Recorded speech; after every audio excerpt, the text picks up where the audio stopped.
DNA में अब हम जम्मू कश्मीर में मानव अधिकारों की आड़ में पाकिस्तान द्वारा किए जा रहे पापों का आपके लिए एक सीधा प्रसारण करेंगे। मानव अधिकार का मतलब एक व्यक्ति के उन सभी अधिकारों से है जो उसके जीवन, स्वतंत्रता, समानता और प्रतिष्ठा से जुड़े होते हैं। यहाँ आपको ये भी बताना जरूरी है कि मानव अधिकार एक सैनिक या सुरक्षा बल के भी होते हैं, लेकिन जब भी जम्मू कश्मीर की बात होती है तो यहाँ सिर्फ उन लोगों के मानव अधिकार की बात की जाती है जो देश की सेना पर पत्थर फेंकते हैं और हमारे जवानों पर जानलेवा हमला करते हैं। पाकिस्तान इन दिनों कश्मीर के मानव अधिकार का मुद्दा उठाकर अंतर्राष्ट्रीय स्तर पर भारत को बदनाम करने की साजिश रच रहा है और उसकी इस नापाक साजिश में भारत के कुछ पाकिस्तान परस्त पत्रकार और बुद्धिजीवी भी साथ दे रहे हैं। पाकिस्तान ने रविवार को यूनाइटेड नेशंस में कश्मीर में मानव अधिकार के कथित उल्लंघन की शिकायत की है, लेकिन हमारा सवाल यह है कि क्या ह्यूमन राइट्स की बात सिर्फ पत्थर फेंकने वालों और सेना पर हमला करने वालों के लिए ही है? सुरक्षा बलों के उन 5,500 घायल जवानों के मानव अधिकारों की बात कौन करेगा जो इन पत्थरबाजों के हमलों में घायल हुए? क्या ये सुरक्षा बल मानव नहीं है या फिर इनके कोई अधिकार नहीं है? और सवाल यहाँ पर यह भी है कि क्या बंदूक की बात करने वालों से फूल देकर निपटा जा सकता है? हमारे सैनिकों से जो लोग कश्मीर में हथियार छीन रहे हैं उनका अपराध छोटा नहीं है, बल्कि ये राष्ट्रद्रोह के दायरे में आता है। इसलिए हम ये पूछना चाहते हैं कि दूसरों का अधिकार छीनने वालों के लिए मानव अधिकारों की बात क्यों होती है?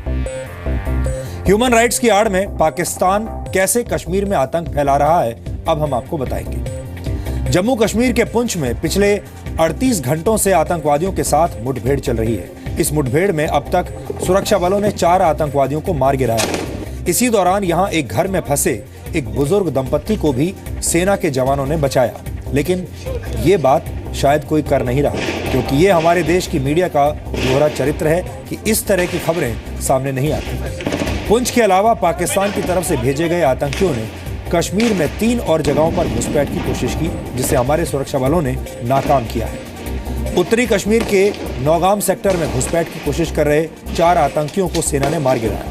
इसके अलावा उत्तरी कश्मीर के ही गुरेज और तंगधार में घुसपैठ की कोशिश हुई थी, जो नाकाम कर दी गई। लेकिन अब भारत सरकार ने भी यह तय किया है कि वो पाकिस्तान की हरकतों को पूरी दुनिया के सामने लेकर आएगी और अब दुनिया के बड़े देशों को यह बताया जाएगा कि कैसे पाकिस्तान जम्मू कश्मीर में आतंक फैला रहा है। इसके लिए केंद्रीय गृह मंत्री राजनाथ सिंह एक मिशन पर अमेरिका और रूस जाएंगे। गृह मंत्री राजनाथ सिंह 18 सितंबर को 5 दिन की यात्रा पर रूस जाएंगे, जहां वो रूस के गृह मंत्री को पाकिस्तान द्वारा जम्मू कश्मीर में सीमा पार से फैलाए जा रहे आतंकवाद की जानकारी देंगे। इसके बाद राजनाथ सिंह 26 सितंबर को अमेरिका की 7 दिनों की लंबी यात्रा पर जाएंगे। राजनाथ सिंह की इन 2 देशों की यात्रा का मुख्य मकसद दुनिया को यह बताना है कि पाकिस्तान कैसे जम्मू कश्मीर में आतंकवाद को प्रायोजित कर रहा है। राजनाथ सिंह की इस यात्रा से भारत ये भी बताने की कोशिश करेगा कि कैसे पाकिस्तान यूएन द्वारा घोषित किए गए आतंकियों को सुरक्षित पनाह देता है। और यही नहीं, पाकिस्तान को बलूचिस्तान के मुद्दे पर भी घेरने की कोशिश होगी कि कैसे बलूचिस्तान में पाकिस्तान की फौज जुल्म ढा रही है। कल बकरीद का त्योहार है। देश का मुस्लिम समुदाय तो बकरीद मनाएगा, लेकिन पाकिस्तान की वजह से पिछले 66 दिनों से कर्फ्यू झेल रहे कश्मीर के लोगों के लिए ये बकरीद फीकी हो गई है, क्योंकि कश्मीर का राग अलापने वाला पाकिस्तान ये बिल्कुल नहीं चाहता कि कश्मीर में कभी शांति हो।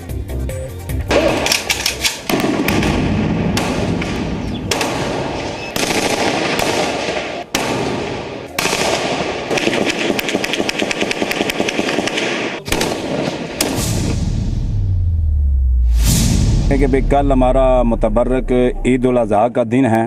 ये पाकिस्तान की एक साजिश है और पाकिस्तान की एक गंदी साजिश है। इस तरह ये नहीं होना चाहिए और इन बड़े बड़े त्योहारों में ये इस किस्म की हरकतें गुनाही नहीं होनी चाहिए।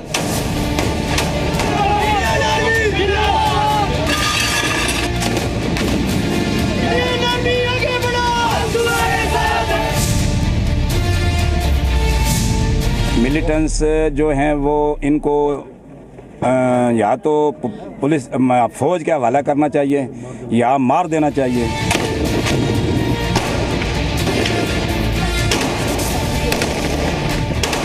कल कश्मीर समेत पूरे देश के मुस्लिम बकरीद का त्योहार मनाएंगे, लेकिन इससे पहले पाकिस्तान ने कश्मीर को दहलाने की नापाक साजिश रची है। पिछले 38 घंटों से पुंछ में आतंकवादियों से एनकाउंटर चल रहा है। ये मुठभेड़ कल यानी रविवार को सुबह करीब 7:30 बजे शुरू हुई थी। पुंछ के अल्लाहपीर इलाके के एक मकान में कुछ आतंकी घुसाए थे। सुरक्षा बलों ने आतंकवादियों पर हमला किया तो ये आतंकी पास के मिनी सचिवालय की एक अंडर कंस्ट्रक्शन बिल्डिंग में घुस गए। अब तक इस मुठभेड़ में 4 आतंकी मारे गए हैं, जबकि पुलिस का भी एक जवान शहीद हो गया है। अभी 2 मिलिटेंट मारे गए हैं, उनकी डेड बॉडीज रिट्रीव किया गया है। हमारा अंदाज़ा है 2 और भी मारे गए, बट उनकी डेड बॉडी नहीं मिले हैं। हो सकता है एक का दुक्का 1-2 मिलिटेंट अभी जिंदा है अंदर। ऑपरेशन अभी चल रहा है। इतना तो साफ जाहिर है कि ये यहाँ की अमन और शांति में खलबली डालने के लिए आए हैं। बिल्डिंग है, उस बिल्डिंग के जो टॉप फ्लोर में है जो एनकाउंटर चल रहा है, और इन चीजों को टाइम लगता है और हमें उम्मीद है कि हम इसको भी न्यूट्रलाइज कर पाएंगे। दरअसल पाकिस्तान जम्मू कश्मीर में मानव अधिकारों को ढाल बनाकर आतंक फैला रहा है, लेकिन देश की सेना कश्मीर के लोगों की जान बचा रही है। कल हुए आतंकी हमले में आतंकियों ने एक बुजुर्ग दंपत्ति को बंधक बना लिया था। सुरक्षा बलों ने अपनी जान पर खेलकर दंपत्ति की जान बचाई। और जहाँ पर पुराना घर है कोई, वहाँ पर जो 1-2 सिविलियन भी जो फंसे हुए थे उनको भी निकाल दिया। ओल्ड कपल इवैक्यूएटेड और ऑपरेशन चल रहा है। आर्मी, पुलिस और सीआरपीएफ सब इकट्ठे मिलकर हम कर रहे हैं। अब आपको जम्मू कश्मीर में आतंक फैलाने का पाकिस्तान का नापाक प्लान बताते हैं। सेना का दावा है कि बॉर्डर के उस पार यानी पाकिस्तान की तरफ से 149 आतंकी लॉन्चिंग पैड्स पर जम्मू कश्मीर में घुसपैठ के लिए जमा है। रविवार को ही सेना ने उत्तरी कश्मीर के नौगाम सेक्टर में घुसपैठ की कोशिश कर रहे 4 आतंकियों को मार गिराया था। इसके अलावा उत्तरी कश्मीर के ही गुरेज और तंगधार में घुसपैठ की कोशिश हुई थी। हालात खराब होते हैं तो दुश्मन और टेररिस्ट दोनों का एक ही मकसद है, ज़्यादा से ज़्यादा टेररिस्ट को हमारे इलाके में इन्फिल्ट्रेट कराओ और ज़्यादा से ज़्यादा यहाँ पर माहौल को ख़राब करो। जितनी तादाद वहाँ पर अभी सुनने में आती है, जो हमारा डिव का जो इलाका है उसके सामने सुनने में ये आ रहा है कि तकरीबन 100 या 125 के आसपास टेररिस्ट हैं जो इस कोशिश में हैं कि वो अंदर इन्फिल्ट्रेट करके आ सके। बकरीद से पहले ही आतंकी हाफिज सईद के गुर्गे पूरे पाकिस्तान में कश्मीर के नाम पर चंदा जुटा रहे हैं।